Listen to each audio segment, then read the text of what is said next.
Welcome to the Deep Dive.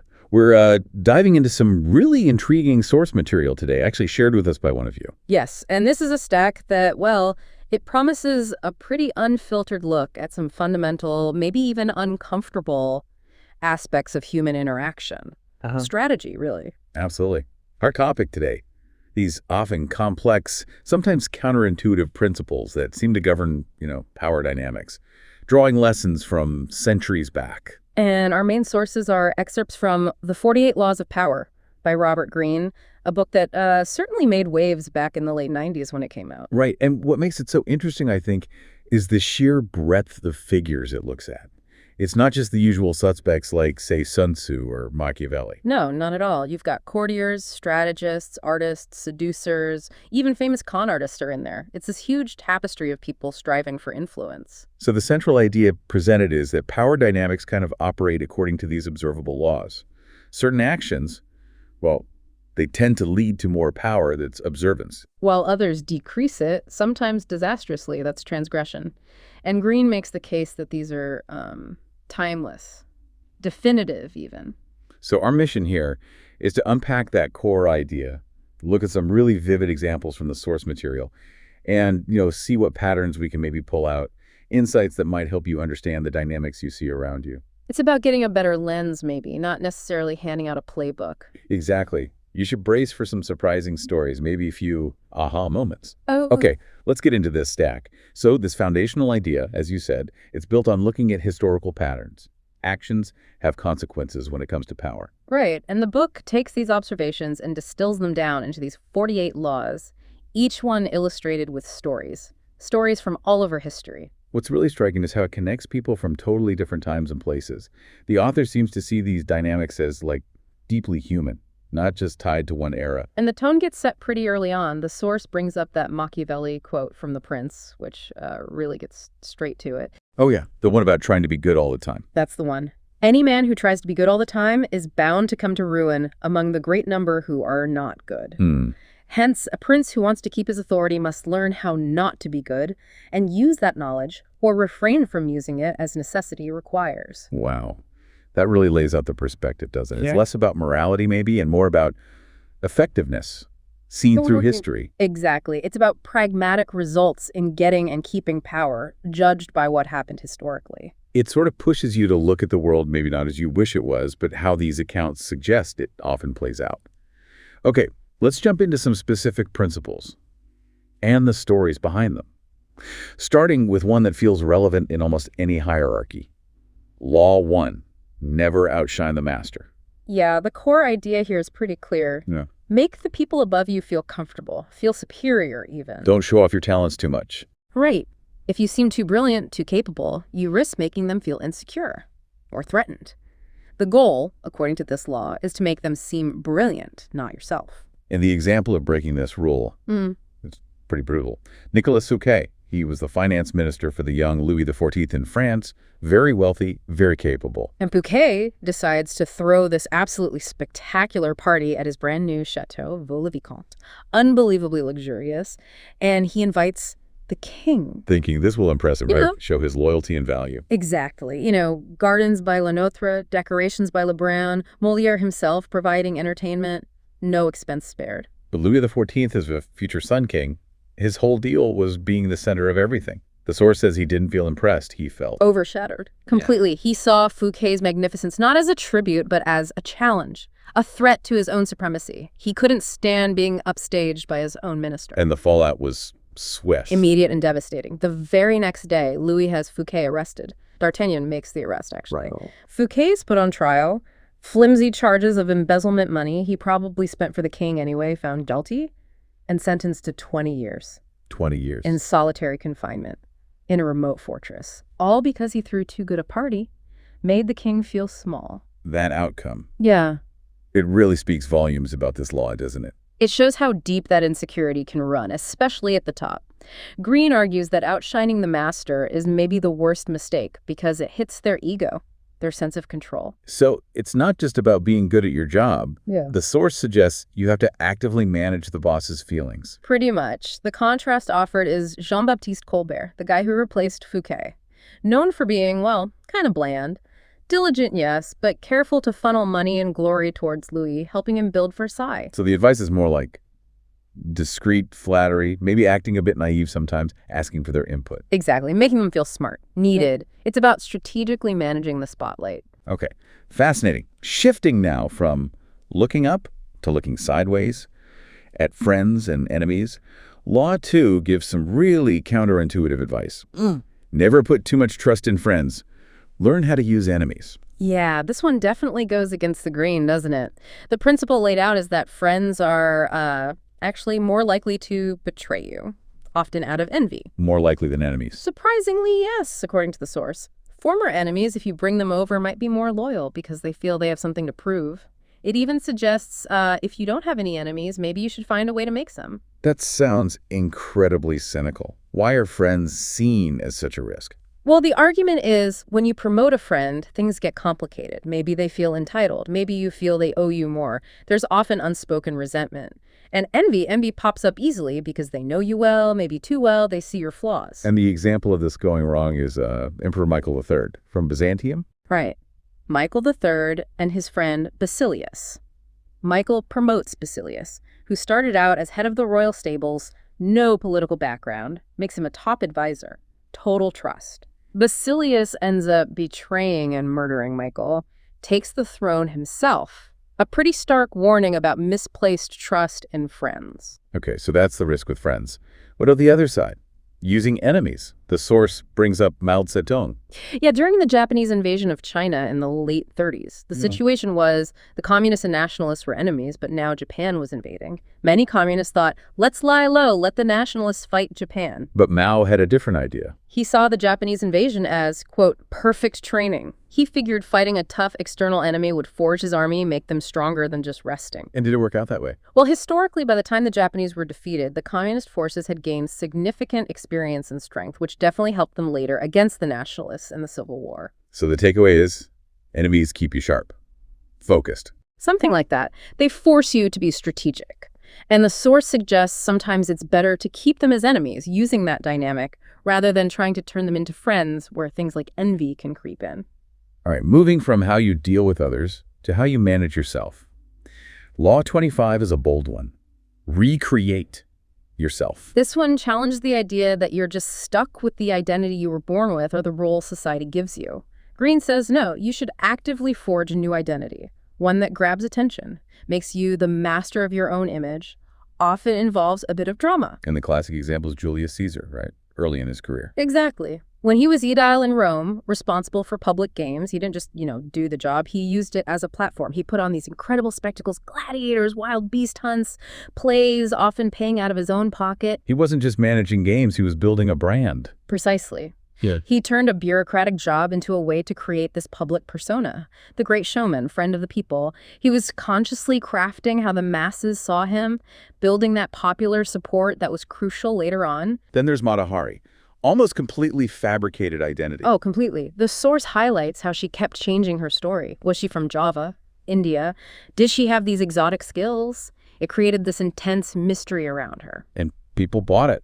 Or at least they were fascinated by it. Journalists apparently didn't mind the inconsistencies because the mystery itself was the story. Her name became synonymous with intrigue. That was her power, built on self-creation, not necessarily reality. So what's the key insight here about self-creation? Green suggests you should try to attach your name, your image, to some specific quality or persona early on. Control the narrative. Sometimes, he notes, even cultivating a bit of unreadability or a distinctive quirk can draw people in. It creates interest. It's all about taking charge of perception. Taking full control of how you appear to the world. Yeah. Escaping the labels others might try to put on you. Okay, that idea of controlling perception, it really scales up with Law 27. Play on people's need to believe to create a cult-like following. Yeah, this one is pretty direct. It's about tapping into the very deep human need to believe in something, anything, especially when times are uncertain, and then positioning yourself as the focus of that belief. The source offers quite a few examples here, like Francesco Borri in 17th century Milan. Right. Apparently lived a pretty wild life, then suddenly claims he had a vision from the Archangel Michael, declares himself the Captain General of the army of the new Pope, says he's looking for the Philosopher's Stone. Going from sinner to mystic. Instantly. And people bought it. They were desperate for something, some kind of miracle or meaning, and he provided this dramatic spiritual story. People flocked to him. And then there was that mountain doctor Shupak. Ah, yes. He created what the source calls a cult of nature, used these elaborate, entertaining things for his patients. Card games, music, even ballet. Not exactly standard medical practice. Not at all. But the source notes, even if he wasn't curing diseases like consumption, he was often curing hypochondria and the vapors. Through belief. Through the spectacle. He was selling hope, packaged as entertainment. And Mesmer in Paris, with his animal magnetism. Mesmer used group dynamics, dim lights, music, costumes, creating this intense sensory experience in a group setting. Why the group setting? Green points out Mesmer created a kind of infection of belief. The strong reactions of the believers would sway the doubters. The collective energy, the sheer spectacle, it fueled itself. So what's the underlying point about people and power here? It highlights that deep craving for belief, for something bigger, especially when things feel chaotic or scary. And the source argues large groups can actually be easier to sway than individuals because belief becomes infectious. Spectacle and entertainment are key. Oh, and inventing an enemy, apparently very effective for uniting your followers. Okay, shifting from mass psychology back to individual strategy. Law 29 feels fundamental. Plan all the way to the end. Yes, foresight. That's the core idea. Before you start something big, you need to think through the whole path. Visualize the end goal, yes, but also anticipate the twists, the obstacles, how others might react, and crucially, know when you've reached the end, know when to stop. And the example of not doing this is Vasco Núñez de Balboa, the conquistador chasing El Dorado. Right. Balboa was ambitious, definitely brave, but the source portrays him as impulsive, reckless, defied authority, didn't plan things out properly. Like that attempt to carry ships across Panama. Exactly. Tried to haul dismantled ships across the isthmus to explore the Pacific side, but the planning was poor, the timber rotted in the jungle. A disaster. He was always pushing forward, reacting, without a clear, sustainable endpoint. Eventually it led to his downfall, capture, execution. It makes you think how often people just get caught up in the momentum without really knowing the destination or the roadblocks. The source has that little fable too, doesn't it? Yes, the king, the Sufi, and the surgeon. The Sufi tells the king to put an inscription on his plate. Never begin anything until you have reflected what will be the end of it. And it saves him. It does. Later, a surgeon is bribed to poison the king during dinner. As he's about to do it, he sees the inscription, pauses, thinks, wait, will the guy who bribed me protect me after this? That hesitation, sparked by the maxim, exposes the plot and saves the king. So the key takeaway is, think it through. Pretty much. It's far easier to avoid trouble by planning ahead than to get out of it once you're stuck. The source advises starting gently, saving your energy for the finish, and guiding events by thinking ahead, not just reacting to them. Related to how things look and how you execute them is Law 30. Make your accomplishments seem effortless. Right. The idea here is you have to hide the sweat. Conceal the practice, the hard work, the tricks of the trade. Make your achievements look natural, like innate talent, almost magical. And the prime example given is Harry Houdini. Perfect example. Escaping straitjackets while dangling upside down, getting out of locked boxes underwater. He seemed superhuman, someone who could defy death. But the real trick was, according to the source, his true genius, beyond the incredible skill, was his absolute refusal to explain how he did it, ever. That mystery was crucial to his power, his legend. People speculated endlessly, how did he make an elephant vanish? How did he hold his breath so long? That speculation magnified his aura. It makes me think of that Italian word, sprezzatura, that art of making difficult things look easy. Exactly. The source uses that term. That kind of graceful effortlessness is presented as vital for appearing powerful. Your public actions, like performances, artworks. If you show the strings, reveal the mechanics, you just seem ordinary. What people understand doesn't inspire awe. Precisely. Hide the gears, hide the levers, keep them guessing. Building on that, Law 32 connects presentation to narrative, play to people's fantasies. The judgment here is pretty blunt. Truth is often unpleasant, mundane even. People are naturally drawn to those who can spin a tale, create romance, offer fantasy. Understanding and tapping into that need is powerful. And the example is that alchemist Bragadino in 16th century Venice. Yes. Venice at the time was worried. losing trade, feeling its power decline. Bragadino shows up, plays right into their fantasy. I can restore your wealth through alchemy, turn lead into gold. And they went for it. Initially, yes. Huge crowds, lavish gifts. He was charismatic, offered exactly the miracle they desperately wanted to believe in, but the source uses him as a cautionary tale, too. Because he couldn't actually deliver. Right. Unlike maybe some other practitioners of this law, Bragadino's promise was very concrete gold. And when it didn't appear, patience ran out. He was eventually executed. So, play to fantasies, but maybe be careful what you promise. Perhaps. The keys seem to be: fantasy works best against a backdrop of drab reality or deep desire. Avoid harsh truth. Yeah. Tap into your irrational hopes. Green even quotes P.T. Barnum, supposedly realizing late in life, the world wants to be deceived. Law 44 introduces a really interesting psychological tool: disarm and infuriate with the mirror effect. Yeah, this one's subtle. The idea is, by carefully mirroring someone else, their actions, their words, their style, even their values, you can achieve different things. You might deceive them, mock them subtly, gain their trust, or even gain control.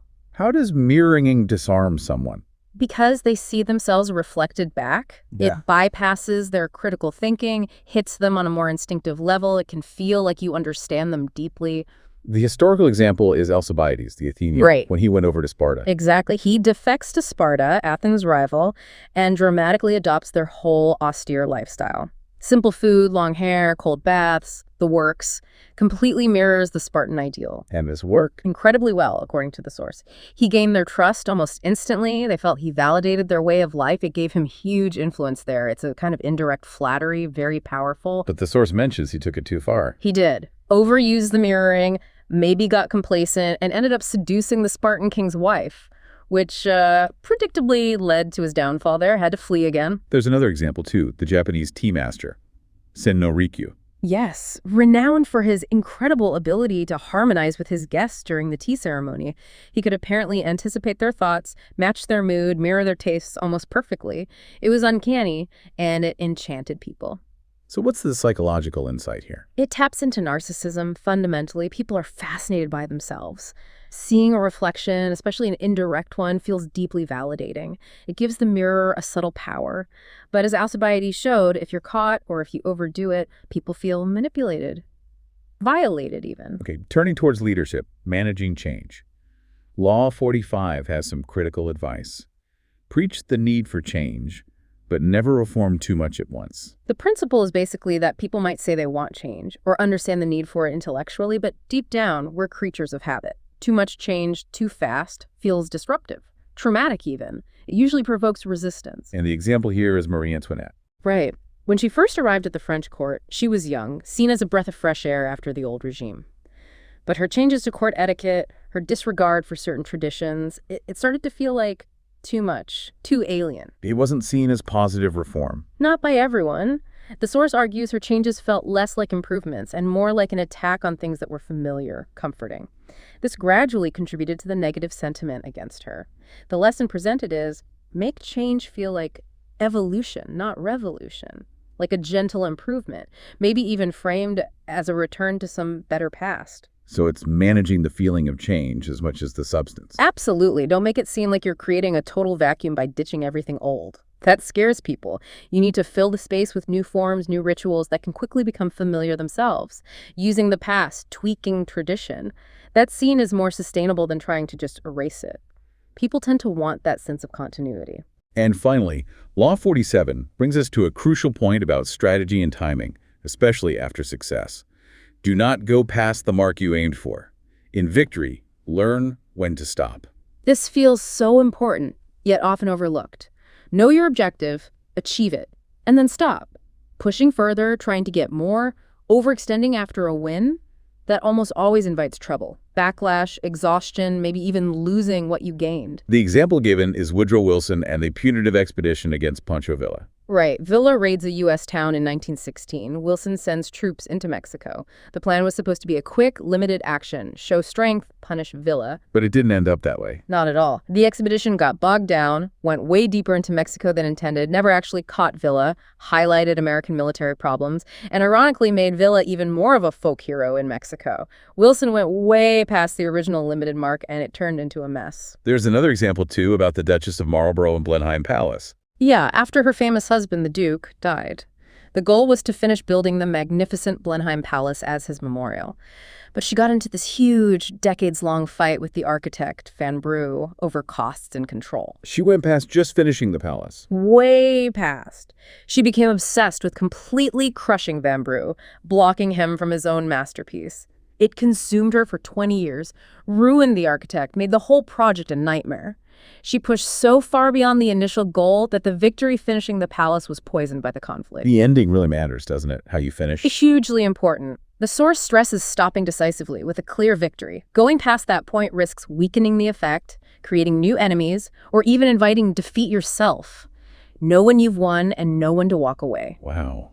Okay, just looking at these few laws and the really vivid stories from the source material give you a lot to think about. It really does. And when you start to put them together, managing superiors, using enemies, reinventing your image, playing on belief, planning ahead, appearing effortless, using fantasy, mirroring, managing change, knowing when to stop, you see these larger themes emerging. Yeah, like that relentless focus on appearance, on controlling perception, almost more than the underlying reality sometimes. Absolutely. And the, well, often quite cynical understanding of human psychology.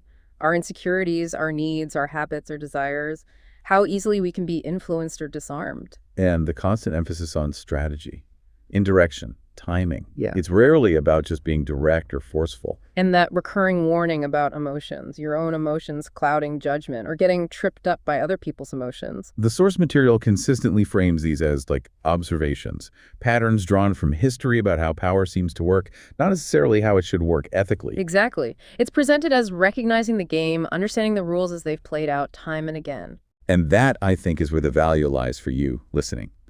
These examples might be extreme kings, generals, con artists, but the underlying principles, managing perceptions, understanding what motivates people, thinking ahead, knowing your limits, that offers a lens. A lens for understanding the dynamics you see in your own life, at work, in social groups, maybe even sometimes within families.